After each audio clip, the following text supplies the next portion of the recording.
Hello everyone and welcome to Slash Film Daily. Today is Tuesday, April 9th, 2024. On today's episode of the show, I'm going to be talking about the latest film and TV news.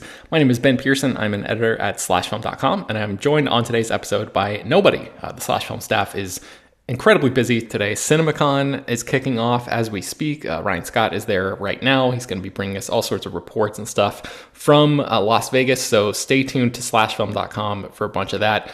Previously, I'd said that Friday's episode, I was going to try to do like a debrief conversation with him about the best things that he saw at the convention, but I think we're actually going to push that to Monday. And then this Friday, I'm going to talk to Jacob about Civil War, Alex Garland's new movie. And then Jacob actually had a chance to speak with Alex Garland, so we're going to play that interview. So that's what's coming up on the podcast. Anyway, today, I wanted to talk about a few things in the news. So the trailer for Ty West's Maxine came out the other day. And I just want to take this as an opportunity to say that if you're even remotely interested in horror movies, I would recommend that you check out the first two films in this trilogy, X and Pearl, which both came out in 2022. Mia Goth, the star of these movies, delivers like totally deranged performances in the best way, particularly in Pearl. And this new movie, Maxine, is set in Hollywood in the 1980s as her character, who's named Maxine, tries to become an adult film star while the Night Stalker serial killer is out on the prowl. And Elizabeth Debicki and Michelle Monaghan and Bobby Cannavale and Giancarlo Esposito and Kevin Bacon co-star in this one. And it looks like just a ton of fun. I'm very excited about it. So X is streaming on Netflix right now, and Pearl, which is a prequel, is on Paramount Plus with Showtime. Or you can rent it for like $5 through Apple and Amazon, whatever. I'll link to the trailer for Maxine in the show notes. But man, I'm really looking forward to this. So A24 is releasing that movie sometime in the next couple months. Disney announced some changes to its release calendar the other day. So I'm going to run through the highlights of that announcement real quick. Amy Adams stars in a film called Night Bitch. What a title. That is getting a limited theatrical release on December 6th of this year before it expands wide. Mariel Heller directed this one, and it is about a stay-at-home mom who decides to break her boring cycle and begins to believe that she's turning into a dog at night. So that is quite the premise for a movie. Kind of excited to see what that looks like. There is also a film called The Amateur that stars Rami Malek as a CIA cryptographer who loses his wife in a London terrorist attack, and then he ends up blackmailing his own agency into letting him go after the people who killed her. That was originally supposed to hit theaters this November, but it's now coming out in April of 2025. Tron Ares, the third Tron film, is coming out on October 10th, 2025. Jon Favreau's Star Wars movie, it's called The Mandalorian and Grogu, is coming to theaters on May 22nd, 2026.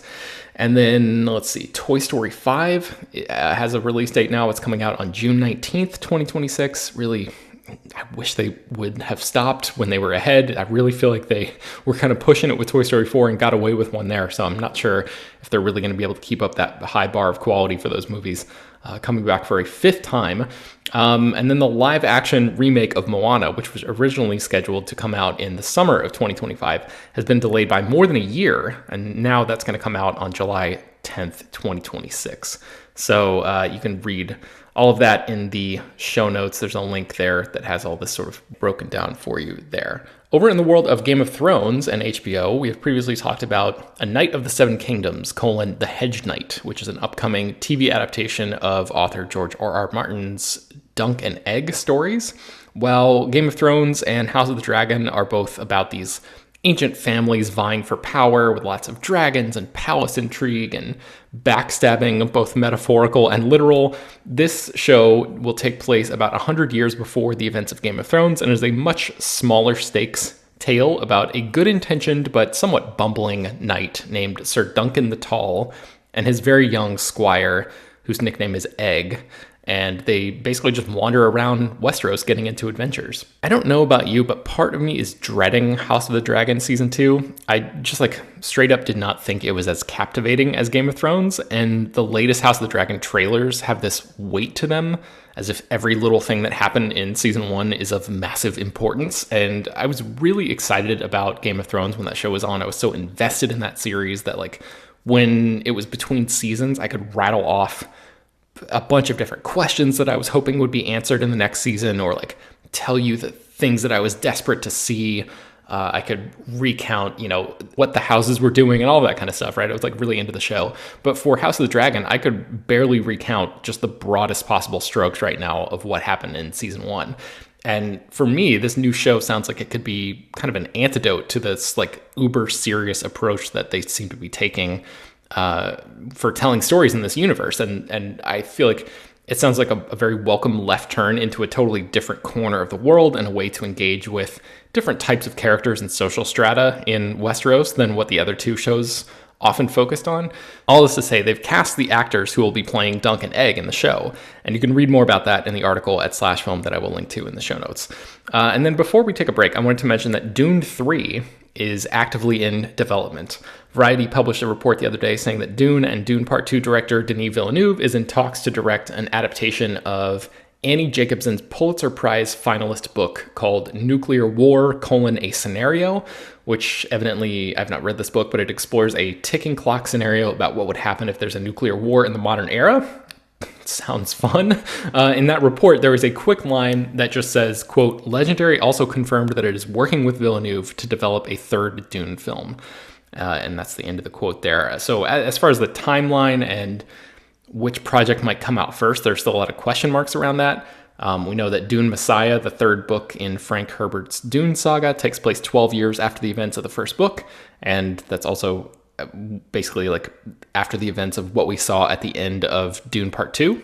Villeneuve had previously said that he was interested in finishing this trilogy, but he's hinted that he might want to take some time off before doing that, or maybe direct something else. But I don't know, maybe Legendary has other plans and they want to like capitalize on Dune fever sort of quicker than anticipated. So I guess we'll keep an eye on these projects as they move forward. Let's take a break and then we'll be right back. So I mentioned House of the Dragon earlier, and one of the stars of that show, her name is Millie Alcock, is playing Superman's cousin, Supergirl, in an upcoming movie for James Gunn's new DC universe. And the movie is called Supergirl, Woman of Tomorrow. And now that movie has a director, and his name is Craig Gillespie, who has directed movies like I, Tonya and Cruella and Dumb Money.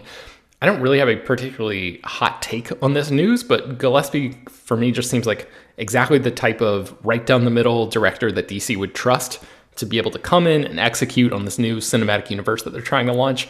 He seems like the type of person who would be able to add some artful touches here and there, but won't really be a pain for the producers to deal with.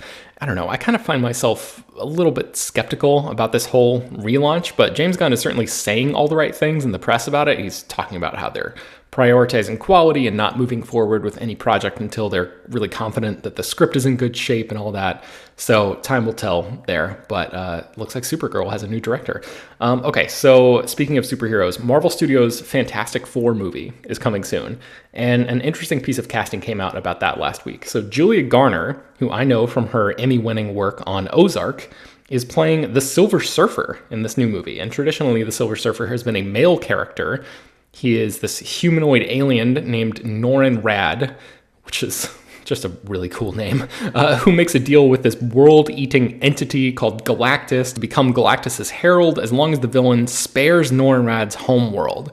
And, you know, the Silver Surfer, he flies around really on a surfboard. His whole skin is essentially painted silver. He's got like bulletproof qualities. He can fly. He can do all these different things.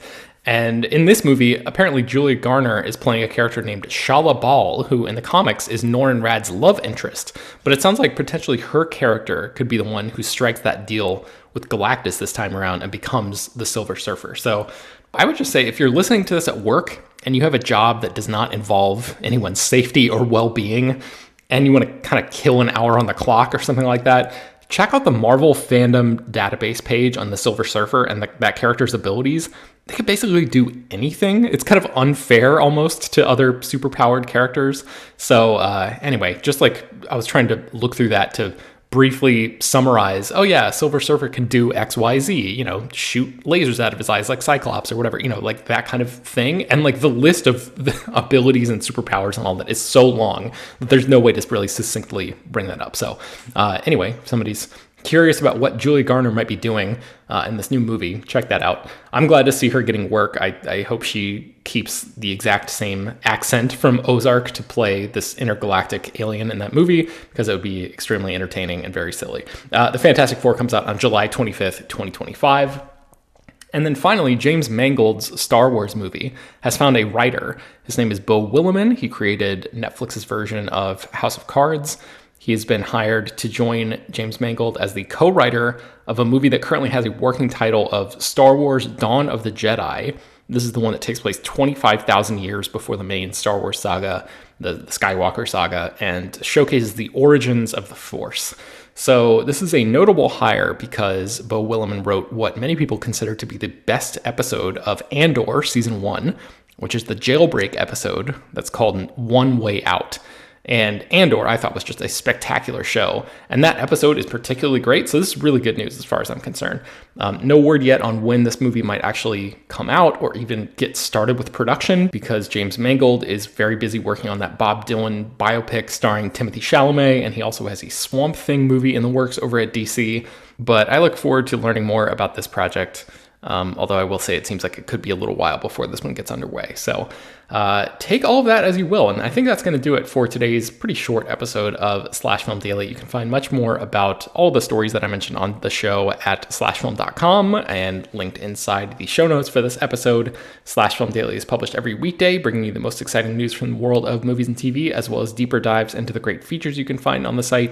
You can subscribe to the show on Apple, Overcast, Spotify, wherever you get your podcasts. Send your feedback, questions, comments, concerns, and mailbag topics to us at bpearson@slashfilm.com.